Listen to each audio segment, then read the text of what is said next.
Coffee time in the morning. Not too bad of a night. A little bit chilly. I'm kind of wishing I had my 10-degree bag instead of my 30-degree bag, or at least my down pants. So for those following along at home, I am 2 days down and I have done all of 25 miles. So on a trail like this, the lower mileage days are expected. I'm kind of hoping to be able to do at least 15 miles unless I get into a really bad bit. So the fact I made 12 miles yesterday, yeah, I don't feel too bad about that. I could have really done without the gear breakage though, because you can see my hiking poles are adjusted because the one with the orange tape on it broke when I was going through the stream yesterday. Plus now I don't have branch clippers because mine broke. And it looks like Tater's left me the defective stove because she was using both of them when we were at the campground. Oh well. So up ahead, as I drop into Sespe proper, there is a section of trail which is known for having a lot of landslides blocking the trail on a steep drop. So I may have to get kind of creative getting down there. But once I get to the actual Sesame Hot Spring area, that's a really heavily trafficked trail back to Piedra Blanca. So that should be easy going for about, 9-10 miles. So last time I was here, I actually finished at the trailhead for Sespe. I was coming southbound, so I am a bit familiar with the trail on the other side. That's where the high point of the trail is that I'll be passing by. It's also about a 13-mile dry carry.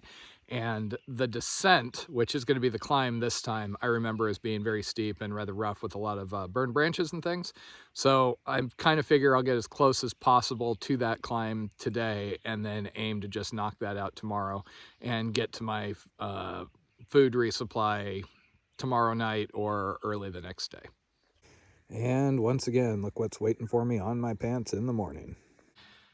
At least so far, the ticks have been manageable. That first part where we just got on the trail, they were pretty bad. I've been finding, one or two every hour or so. I did treat all of my outer layers with permethrin. It might kill them before they, are able to latch on, but it's not like it just repels them as if by magic. I've been shaking out my clothes at the end of the day. Because of all the poison oak, I've been storing my clothes outside, but they seem to get more ticks overnight. So I may have to just give up on that. Again, I haven't ever been affected by poison oak, at least so far, but I just don't like pushing my luck on things like that. The good news with the ticks out here is they're generally larger. The ones I've shown, that's kind of the standard size, unlike those little poppy seed guys on the AT that give you Lyme disease. And it's a much smaller chance of getting a serious tick-borne disease out here. Generally, they don't carry Lyme disease because of some lizard that they feed on earlier in their lifespan makes them far less likely to carry it. I know one person that's gotten Lyme disease out here, and that was actually in a Northern California trip. Of course, no sooner do I record that and go to put my underwear and pants on, and there was a tick on the waistband of my underwear, which were stored inside the tent, and I found another tick on the leg of my pants. Just gonna have to be extra vigilant the entire time I'm out here. Also, speaking of gear wearing out, I'm pretty sure this is gonna be the last hurrah of my sleeping pad.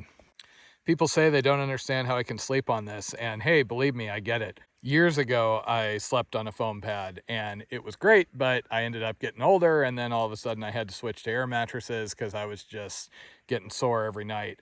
And then once I started the PCT and got going and started having air mattress leak problems, I tried it again, and I seem to have hardened up a bit with how much I'm sleeping out. And you just can't beat the ease of setup with these and just how durable they are. Not to mention, anytime I take a lunch break or anything, I can just toss it out and I have some place to sit. I do actually have another one at home, but I figured since I'm going to be dragging this through the vegetation, I wasn't going to waste it on this trip.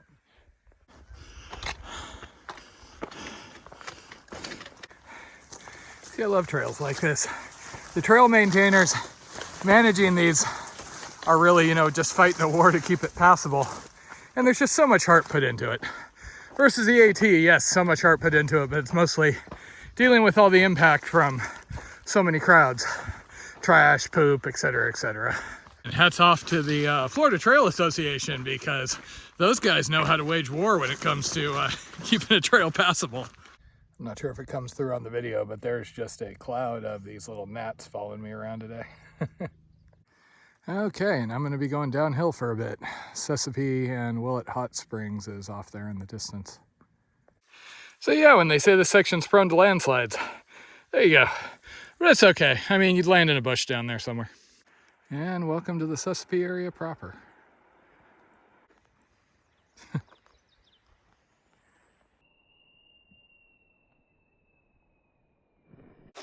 When Taters and I did the Sesame backpack a few years ago, I think we had 16 stream crossings to get out here. So normally I use a Sawyer squeeze on all my longer stuff, but I decided to try the newish Platypus squeeze filter, and I gotta say, I'm liking this. I think it's a little bit lighter than the Sawyer, and it has pretty good flow. Almost reminds me of the Be Free, but at least so far it hasn't clogged up really, really quickly like, you know, the Be Free.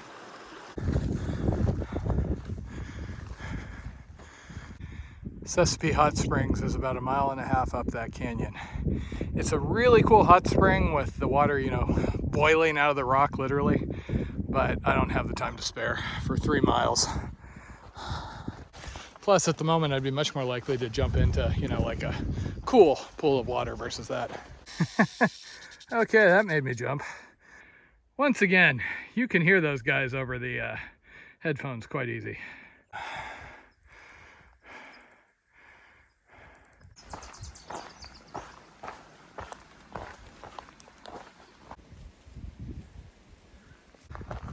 I think that might maybe be a duck.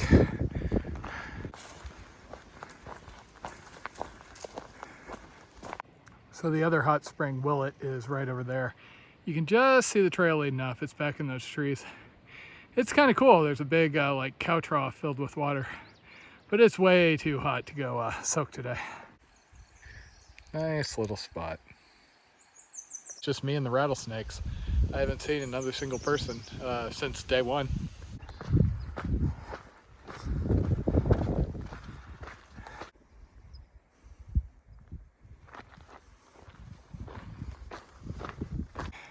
I really love the colors back here.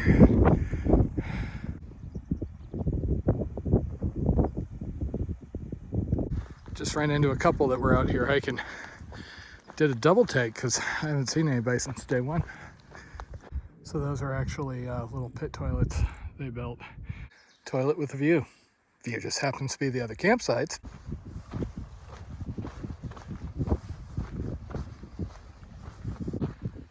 So in the background there, you can just see the parking lot for Sespe. I'm going to be climbing up to the right over that white rock, hoping to make it on the far side, find some place to camp with water.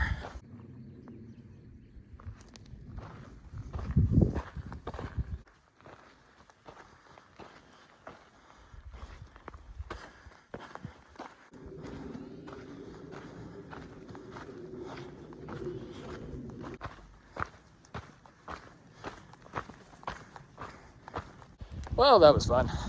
I was all set to get to camp by 7, but somebody came down the trail asking me if I had a functional water filter, and I'm like, yeah.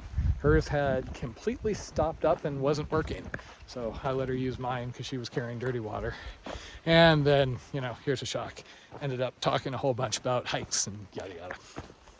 Now, unfortunately, I did get word that the next campsite, Piedra Blanca, does have somebody in it, so I'm gonna have to push on a little further, but oh well. I'm also out of water, but I don't want to stop and filter till I'm, you know, ready to camp. Especially towards the end of the day, the problem is the moment I stop, everything starts to like seize up, and then I'm limping once I start hiking again. A little bushwhacking, but I've got my water fill up for the night. Now it's just finding a campsite. Well, I really have no idea what's going on because I just went around looking for this guy that's supposedly in his tent and didn't find anybody, so I think I'm good. So I can only assume if there is somebody here, he's up at the top part. Though I just wandered through the main campsite, didn't see a person. So I guess I'm good. Home sweet home for the night. Just look out for all the toilet paper everywhere.